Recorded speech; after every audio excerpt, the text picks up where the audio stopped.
அஞ்சலியை கழுத்துல கத்திய வச்சு மிரட்டி எஸ்கேப் ஆகணும்னு நினைக்கும் போது முரளிகிருஷ்ணன் கீழே விழுந்து மண்டையில அடிப்பட்டு பழசெல்லாம் மறந்துடுறாங்க. மறந்தவனையும் அவளையும் ஹாஸ்பிட்டல் அட்மிட் பண்றாங்க. பைத்தியம் பிடிச்ச மாதிரி மனநிலையில வந்து முரளிகிருஷ்ணன் இருக்கிறாங்க. அதை பார்த்துட்டு அபி ராகவெல்லாம் இதுவே எனக்கு பெரிய தண்டனை, இனிமேல் இவன் இப்படியே இருக்கட்டும் அப்படின்னு சொல்லிட்டு நினைக்கிறாங்க. ஆனா அஞ்சலிக்கா தான் பாவம். அஞ்சலிக்காவும் எவ்வளவு வருத்தப்பட்டிருப்பாங்க, இவனை எவ்வளவு தூரம் நம்பியிருக்காங்க அப்படின்னு சொல்லிட்டு நினைக்கிறாங்க. அதுவும் இல்லாம அந்த சுந்தரியத்தையும் எனக்கு நம்பிக்கை இல்லாம தான் இருந்துச்சு, மறுபடியும் இப்படி எல்லாம் பண்ணுவாங்கன்னு சொல்லிட்டு அந்த அத்தையும் நல்ல வேளை மாமா வீட்டை விட்டு வெளியே அனுப்பிட்டாங்க அப்படின்னு சொல்லிட்டு அபி ரொம்ப சந்தோஷப்படுறாங்க.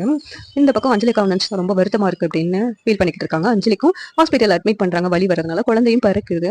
ஆனா அஞ்சலி ரொம்ப வருத்தப்பட்டுட்டு இருக்காங்க. நான் அவர் எவ்வளவு தூரம் நம்பினேன், ஆனா கடைசியில இப்படி நம்ம வீட்டுல உள்ளவங்களுக்கு எனக்கும் துரோகம் பண்ணுவாங்கன்னு நான் கொஞ்சம் கூட நினைக்கல அப்படின்னு சொல்றாங்க. நீங்க என்ன நினைப்பீங்கக்கா? நீங்க ரொம்ப நல்லவங்கக்கா, அவனை பத்தி தெரியாம நீங்க அவங்க கிட்ட மாட்டிக்கிட்டீங்க அப்படின்னு சொல்லிட்டு அபி சொல்லிக்கிட்டு இருக்காங்க. சரி, நீங்கனாலும் இனிமேல சேர்ந்து வாழுங்க. அபி ராகவும் நீங்க 2 பேரும் தான் சரியான ஜோடி.